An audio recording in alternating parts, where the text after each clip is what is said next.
All right, welcome back to Ion Radio. We've completed turn one of the Rebellion in the Rim campaign.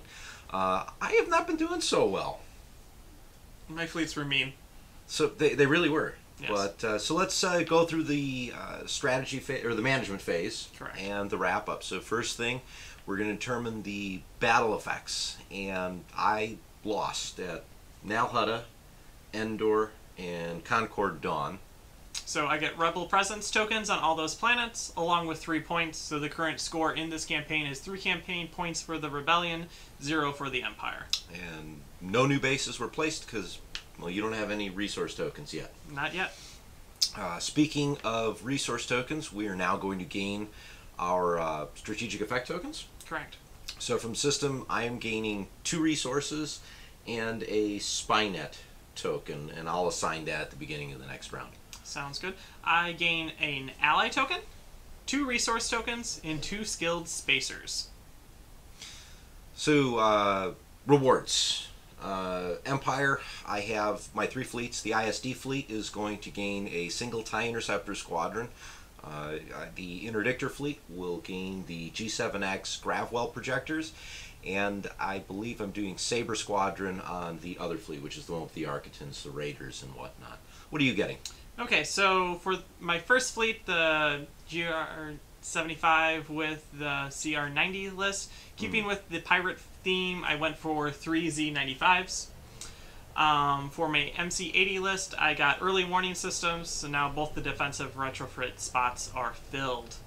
My last list, the dual Pelta is the one that grew the most. It gained Nora Wesley and Gold Squadron, both unique squadrons. Hoping to strip some shields. Yeah, that's going to take out one of my fleets. I'm not really looking forward to that very much. But that's okay, because we're going to gain some new commander experience by me losing more, right?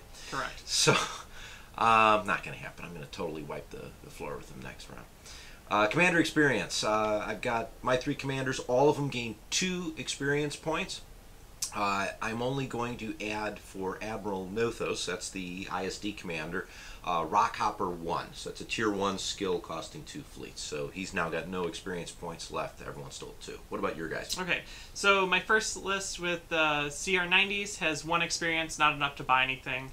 My MC80 has 2 experience, and I'm choosing not to buy anything.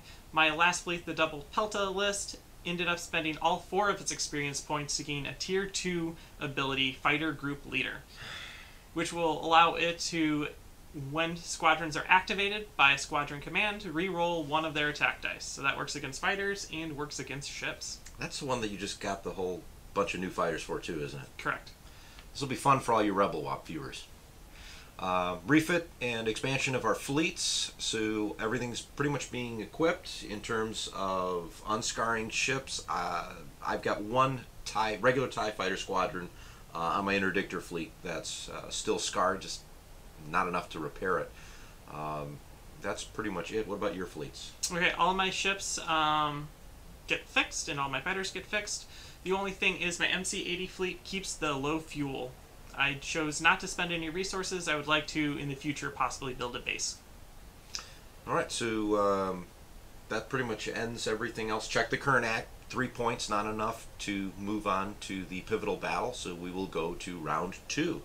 Overall, what's your thoughts so far on the campaign? I like it so far. I feel that it's a lot more balanced than the Carillion conflict.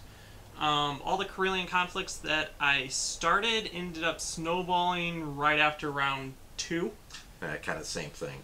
And I feel this is controlling how you gain cards and the ability to just unscar things instead of spending points.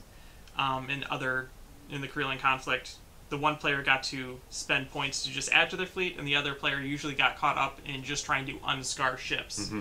And by the second round, if there was still a scarred ship, you just go after that, kill it off, and there's no way that they would ever be able to replace it. That snowball effect really came into play. So far, it looks like it's not going to happen here in Rebellion in the Rim.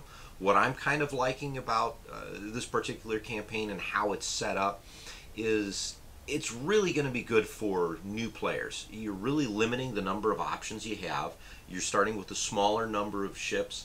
And the other thing that I'm finding interesting is the sheer amount of the upgrades no one takes that are really coming out, or you're starting to seriously consider using.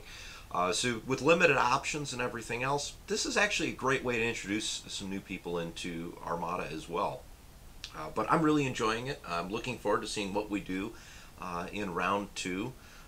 Maybe we'll see some big battles, or maybe not, but it'll be interesting. Yep. So thank you for turning into this round. Look out for our next round coming out soon. You're watching Ion Radio. I'm John. I'm Ken. Thank you for watching.